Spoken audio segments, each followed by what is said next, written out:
El sí projectat a la nit en llocs adients crec que quedaria bé. Us invito a veure aquest tutorial i us animo a fer un aparell com aquest.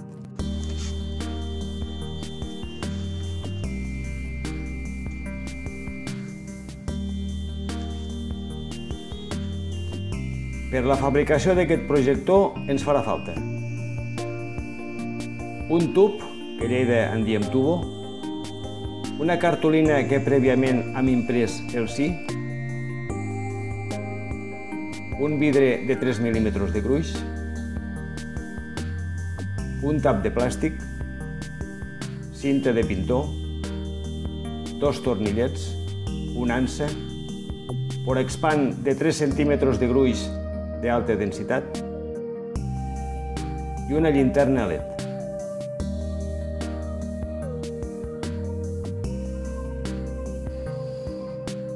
Aquest vidre fa 3 mil·límetres de gruix i al cristaller l'he dit que me'l talli de diàmetre una mica menys que el diàmetre del tubo, que el tubo fa 16 centímetres.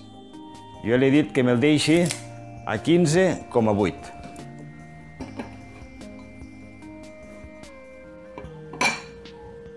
Bé, aquí tinc el vidre que com he comentat abans, l'ha tallat un cristaller.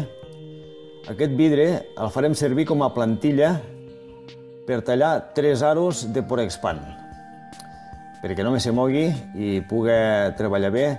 Hi posaré aquesta mica de cinta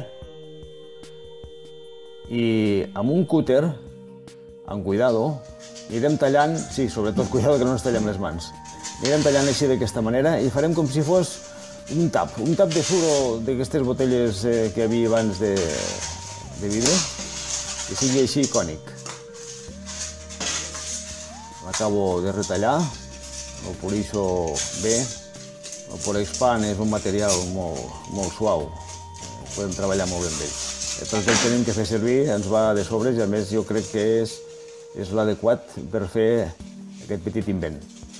Lo retallo bé perquè entri bé després al tubo, veurem després al tubo com el posem.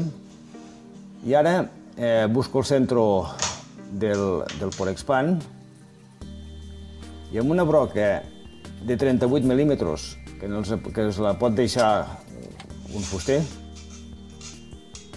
farem un forat al mig, d'aquesta manera. Tal com he dit abans, com que és un material molt endeble, així en les mans, amb cuidado, fem el forat.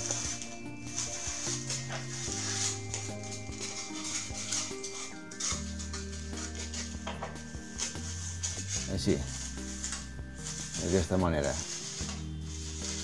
Bueno, ja tenim els forats fets i farem 3 peces igual que aquestes. Sí, una mica polidet, així. Quedarà bé. Vinga, ara en farem 2 més.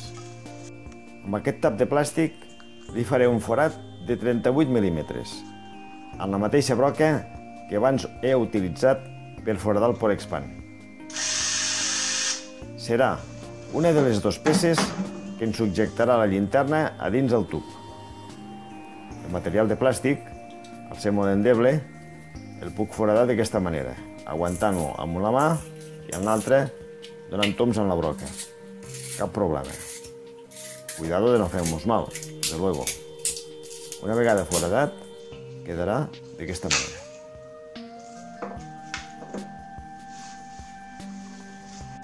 Aquesta és la llinterna de LED que utilitzarem. Es pot aconseguir en qualsevol ferreteria. Té una potència màxima de 2.000 lumen i segons aquí pot durar 12 hores i a més porta un zoom incorporat. Bueno, anem a preparar la llinterna. Tal com he dit abans, aquesta llinterna té zoom. O sigui, així té zoom i així no té zoom. Bueno, la subjectarem sense zoom. Així té zoom, així no té zoom. Bueno, agafo la cinta de pintor i dono unes quantes voltes. Així, en planxa posilla. Quedarà fixa. Aquest aparell a l'octubre el guardarem de record i recordarem com el vam fer. Bueno, l'acabo d'encintar, ben encintadet, que no es bellugui. Sí, d'aquesta manera. Veieu la llum oberta i sense zoom. Bueno, ja tenim la llanterna preparada. El tub el podem comprar en un magatzem de materials per a la construcció. Fa 1 metre de llarg, 16 centímetres de diàmetre i al final és cap i ample. El tallarem per amb aquesta part i ho farem amb una serra mecànica, perquè així ens quedarà completament perpendicular. Per prendre la mesura del tros que tenim que tallar, posarem el vidre fins al final i prendrem la mesura. El tros que ens dongui li afegirem 1 centímetre i després ja el podem tallar. Una vegada tallat, farem la comprovació, posem el vidre, el tros de tub girat al revés, l'apretem fins al fons i ens quedarà així. Per subjectar aquest tros de tub hi posarem un petitet tornillo que el veurem després. Bueno, aquí tenim la figura del sí impresa sobre una cartolina i mirarem de retallar-la el més bé possible. Jo ho he fet d'aquesta manera. He posat una mica de cinta sobre la cartolina, el vidre, que també ens servirà de plantilla, l'he subjectat amb aquesta cinta i ara, amb molt de cuidado, ja sabeu que el cúter ja té males bromes de no tallar-nos el dit, anirem retallant el més bé possible i jo ho he fet d'aquesta manera. M'ha quedat bé, suposo que no tindreu problema. Primer faig aquesta part i després, amb cuidado, amb unes tisores, recordeu quan anàvem a col·le que retallàvem coses, pues paciència i molt pols. Què no m'ho surt bé? Imprimim una altra cartolina i ho provem una altra vegada. S'ha de retallar el més bé possible perquè després la projecció del tub hi ha una petita diferència, però esclar, es veurà, no? Ho anem retallant i la part del darrere la pinto amb pintura negra perquè així reflexa més bé. L'interior del tub també el pintarem en negre, un spray negre o negre mate, perquè després no faci reflexes. Jo he arribat a aquesta conclusió. Fent-ho d'aquesta manera m'ha quedat bastant bé. Acabem de retallar el sí i, bueno, anem a la següent part. Ara limpiarem bé el vidre, simplement amb aigua i paper. De tantes vegades que l'hem agafat amb les mans, segur que hi ha una mica de greix.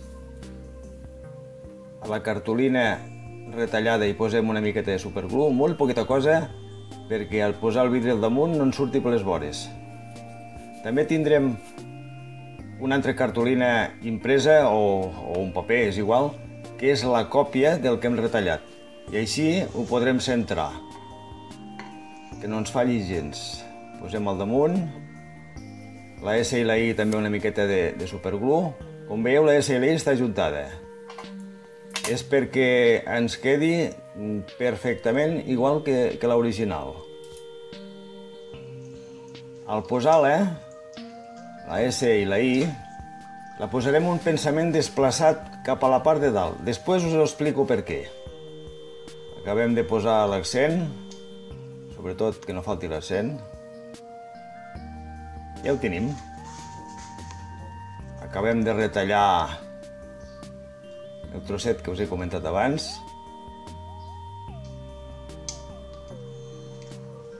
I ara us explico per què la S i la I té que anar un pensament cap a la part de dalt. Sobre 2 mil·límetres. Per què? Per què ho faig això? Perquè quan ho projectem a la paret sempre fem la projecció de baix cap a dalt. Llavors el sí ens quedaria desplaçat cap a la part de baix i l'efecte òptic seria que està descentrat. O sigui que posant-lo una mica amunt, quan ho projectem a la paret ens quedarà perfecte. Val, ja anem acabant. Bueno, hi poso 2 tornillets, així de forma que quan deixem el tubo en algun lloc no doni toms. I a continuació posem el Porexpan. Recordem que havíem dit que l'havíem tallat com un tap de suro per poder posar bé dintre. Doncs ara és l'hora de posar-lo. Posem un, després l'altre, el tercer, i més o menys una cosa així, que quan posem la pila no surti. La llinterna, aquí a Lleida a vegades li diem pila, a la llinterna li trac les piles de dintre i de més, i poso una miqueta de cinta, perquè quan ho posem per la part del darrere no entri cap coseta de Porexpan i després no faci contacte. La poso per la part del davant, per la part del davant seria allà ja el vidre. Així. Acabo de treure la protecció de la cinta que li he posat, assegurant que no hagi entrat res a dintre. I recordeu aquell tap de plàstic que havíem foradat? Doncs ara el posarem. És la mida de la llinterna, però al posar la rosca del darrere evita que pugui tirar cap dintre, així. I al donar-li l'interruptor que no el vagi cap dintre. Tot és molt senzillet, pel que té que fer, que vagi bé i ja està. Ara poso el vidre en aquesta posició.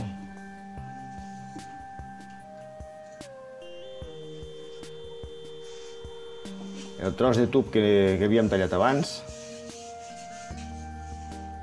que entra just a l'altre, que havíem dit que era cap i ample, i ara hi posaré un tornillet per subjectar el tub aquest, el tros de tub. Amb un tornillet petitet de xapa n'hi ha suficient, com que entre just, apretant molt bé cap baix que aguanti el vidre, ja està bé. Ja està l'invent. Funciona. Ja funciona. Ara esperarem a la nit a veure el resultat final.